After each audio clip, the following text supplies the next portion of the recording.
7वी scholarship गणित या विषयामधला परिमेय संख्या व त्यावरील क्रिया हा जो टॉपिक आहे त्याच्यावर आधारित आणखी काही सराव प्रश्न या व्हिडिओमध्ये आपण सोडवू. या व्हिडिओमध्ये नवनीत स्वाध्याय 3.2 याच्यामधले प्रश्न आपण सोडवू. या आधीच्या व्हिडिओमध्ये आपण नवनीत स्वाध्याय 3.1 मधले प्रश्न सोडवलेले आहेत. त्या व्हिडिओची लिंक डिस्क्रिप्शनमध्ये देतो, ती चेक करा. या व्हिडिओमध्ये आपण नवनीत स्वाध्याय 3.2 मधले प्रश्न सोडवू. सुरुवात पहिल्या प्रश्नापासून करू. हा पहिला प्रश्न आहे. कंसामध्ये 1/2 अधिक 2/3 अधिक 3/4 वजा 23/12. मग आता इथं कंसामध्ये जी पद दिली आहेत 1/2 अधिक 2/3 अधिक 3/4 हे कंस पहिल्यांदा आपल्याला सोडवावं लागेल. वजा 23/12 कंसाच्या बाहेर आहे. मग कंसामध्ये जे तीन संख्या आहेत त्यांचा छेद 2, 3, 4 आहे. या सर्वांचा लसावी 12 येतोय. प्रत्येक ठिकाणी इथं 12 आणण्याचा प्रयत्न करायचा. पहिल्या संख्येमध्ये 2च्या ठिकाणी 12 पाहिजे असेल तर त्याच्या अंशाला आणि छेदाला आपल्याला 6 न गुणावं लागेल. अंशाला 6 न गुणलं तर 6 × 6, छेदाला म्हणजे 2 ला 6 न गुणलं तर उत्तर 12 येईल. अधिक दुसरी संख्या 2/3 आहे. छेदामध्ये 3च्या ठिकाणी 12 पाहिजे असेल तर त्याला 4 न गुणावं लागेल म्हणजे 12 मिळेल. छेदाला 4 न गुणलं तर अंशालाही 4 न गुणायचं म्हणजे 4 दुने 8. अधिक तिसऱ्या संख्येत छेदामध्ये 4 आहे. 4च्या ठिकाणी 12 पाहिजे असेल तर त्याला 3 न गुणावं लागेल म्हणजे 12 मिळेल. मग अंशाला सुद्धा म्हणजे 3 ला सुद्धा 3 न गुणायचं 9 मिळेल. हे कंसामध्ये वजा 23/12. आता इथं छेद समान आहे 12 तो एकदाच लिहूया आणि अंशामध्ये शिल्लक संख्येत 6 अधिक 8 अधिक 9 वजा 23/12. मग 6 अधिक 8 14 अधिक 9 23 मिळेल. 23/12 वजा 23/12. 23/12 वजा 23/12 उत्तर येईल 0. हे आपल्याला पर्याय क्रमांक 2 मध्ये दिले, त्यामुळे या प्रश्नाचं उत्तर पर्याय क्रमांक 2. पुढचा प्रश्न आहे वजा 51/85 अधिक वजा 102/85 भागिले 25 वजा 125. पहिल्यांदा हा कंस आपण सोडूया. मोठा कंस वजा 51/85 अधिक वजा 102/85. तर छेद समान आहे तो एकदाच घेऊया आणि अंशांची बेरीज करू म्हणजे वजा 51 अधिक वजा 102. हा कंस पूर्ण. भागाकाराचं रूपांतर जर गुणाकारात केलं तर त्याच्या पुढची जी संख्या आहे त्याचा व्यस्त करायचा म्हणजे 25 वजा 125. त्याचा व्यस्त होईल वजा 125/25. आता हे सोडवू पुढं. अंशामध्ये वजा 51 वजा 102 या दोन्हीची बेरीज येईल वजा 153 कारण दोन्ही संख्या ऋण आहेत. छेद 85 गुणिले वजा 125/25. आता इथं अंशात आणि छेदात एकमेकाला काय निघून जाते बघू. 25 न भाग जाईल 25 × 5 = 125. तर 17 न भाग जाईल 17 × 5 = 85. 17 गुणिले 9 153. पुन्हा अंशात आणि छेदात 5 ला 5 निघून जाईल. मग अंशात दोन्ही संख्या ऋण आहेत. दोन ऋण संख्यांचा गुणाकार धन मिळतो. मग 9 गुणिले 1 9 आणि छेदामध्ये 1 मग 9/1 म्हणजेच 9. हे आपलं उत्तर पर्याय क्रमांक 3 मध्ये दिले, त्यामुळे या प्रश्नाचं उत्तर पर्याय क्रमांक 3. पुढचा प्रश्न आहे 4/7 अधिक वजा 11/7.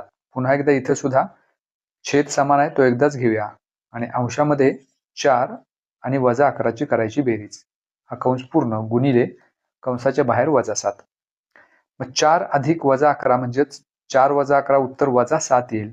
छेद 7 गुणिले कंसाच्या बाहेर वजा 7. मग इथं वजा 7 ला 7 निघून जाईल. अंशात शिल्लक राहील 1चा भाग लागल्यामुळे वजा 7 गुणिले वजा 1 दोन ऋण संख्येत गुणाकार धन येईल, त्यामुळे उत्तर येईल 7 जे पर्याय क्रमांक 2 मध्ये दिले, त्यामुळे या प्रश्नाचं उत्तर पर्याय क्रमांक 2. पुढचा प्रश्न 40/13 या परिमेय संख्ये मागील पूर्णांक येण्यासाठी तिच्यातून पुढीलपैकी कोणती संख्या कमी करावी. मग 40/13 ही संख्या दिलेली आहे. आता याच्यातून या 4 पर्यायापैकी कोणती संख्या वजा करावी हे थोडंसं ऑब्झर्वेशन आपल्या लक्षात येईल. इथं दुसऱ्या पर्यायात 1/13 आहे. मग इथं छेद समान असल्यामुळं म्हणजे 1/13 आणि 40/13 इथं छेद समान असल्यामुळे 40 मधून जर 1 वजा केले तर 39 मिळतात. आणि पहिल्यांदा हीच संख्या आपण चेक का केली, कारण 13च्या पाड्यामध्ये 39 आहे. मग इथं छेद समान 13 तो एकदाच लिहूया आणि अंशामध्ये 40 वजा 1 ही वजाबाकी होईल. मग 40 वजा 1 म्हणजेच 39/13 आणि 13 ने 39 ला भाग घालवला तर 13 × 13 13 × 39 3/1 म्हणजेच 3 ही पूर्णांक संख्या मिळाली. आणि प्रश्न तोच होता याच्यातून काय वजा करावं म्हणजे पूर्णांक संख्या मिळेल. तर 40/13 मधून 1/13 वजा केल्यास 3 ही पूर्णांक संख्या मिळते, त्यामुळे आपलं उत्तर आहे पर्याय क्रमांक 2. पुढचा प्रश्न 0/3 वजा 7/4 वजा 5/3 वजा 3/5 यापैकी सर्वात लहान परिमेय संख्या कोणती. हे 4 पर्याय दिलेले. तर इथं 0/3 शून्याला कुठल्याही संख्येनं भागलं तर उत्तर 0 मिळतं. ज्या अर्थी पर्यायामध्ये ऋण संख्या आहेत, 0 ही संख्या ऋण संख्येपेक्षा लहान कधीच असू शकत नाही. त्यामुळे आपलं उत्तर पर्याय क्रमांक 3 तर असू शकत नाही. पर्याय क्रमांक 2 मध्ये अंश आणि छेद दोन्ही ऋण संख्या आहेत. त्या ऋण ऋण धन रूपांतर होईल, म्हणजे -3/5 म्हणजेच 3/5.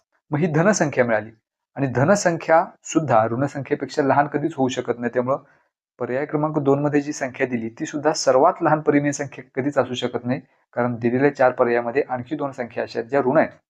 त्यामुळे धनसंख्या ही कुठल्याही ऋणसंख्येपेक्षा लहान असू शकत नाही. त्यामुळे इथले 2 पर्याय आपण घालून टाकले. 2 आणि 3 हे काही उत्तर आपलं नाही. आपलं उत्तर असेल तर एकतर पर्याय क्रमांक 1 किंवा पर्याय क्रमांक 4. आता ह्यातलं नेमकं उत्तर कोणतं हे कसं शोधायचं, तर याच्यासाठी आपण यांचं दशांशामध्ये रूपांतर करूया. म्हणजे -5/3चं जर दशांश अपूर्णांकात रूपांतर केलं तर इथं ऋणचिन्ह आहे तसंच 3 2 शिल्लक राहतील आणि 2ला भाग जात नाही म्हणून डेसिमल घेऊया. त्याच्याबद्दल एक 0 घेतला तर 20 होतील. 3×18 पुन्हा 2 शिल्लक राहील 3×18. -1.66 हे दशांश रूप मिळालं. -5/3चं त्याच पद्धतीनं -7/4 सुद्धा दशांश रूप मिळू. 4 ने इथं भाग घालू, पुन्हा 4 1 4 3 शिल्लक राहील. 3ला भाग जात नाही म्हणून डेसिमल घेऊया. त्याच्याबद्दल एक 0. 4 28 2 शिल्लक राहील. 20 होतील. 4 20. म्हणजे -7/4चं रूपांतर -1.75 असं मिळालं. मग आता आपल्याला हे ठरवायचं की -1.66 आणि -1.75 यापैकी लहान संख्या कोणती? तर यापैकी लहान संख्या आहे -1.75. मग -1.75 हे दशांश रूप कशाचं आहे? तर -7/4चं, म्हणजे -7/4 ही संख्या सर्वात लहान परिमेय संख्या झाली. हे दिले कुठे आपल्याला? तर पर्याय क्रमांक 4 मध्ये. त्यामुळे या प्रश्नाचं उत्तर पर्याय क्रमांक 4. पुढचा प्रश्न 3/4 - 6/8 आणि 9/11 या परिमेय संख्या चढत्या क्रमाने लिहिल्यास पुढीलपैकी कोणता पर्याय योग्य आहे? हे 4 पर्याय आपल्याला दिलेले आहेत. आता याच्यामध्ये 2 धनसंख्या आहेत 3/4 आणि 9/11 आणि ऋणसंख्या आहे -6/8. चढत्या क्रमाने लिहायचं असेल तर सर्वात अगोदर सर्वात लहान संख्या लिहावी लागेल आणि जर 2 धनसंख्या असतील आणि एक ऋणसंख्या असेल तर जी ऋणसंख्या आहे तीच संख्या सर्वात लहान असणार आहे. मग असा पर्याय यामध्ये शोधायचा ज्याच्यामध्ये -6/8 सुरुवातीला असेल, कारण तीच सर्वात लहान संख्या आहे.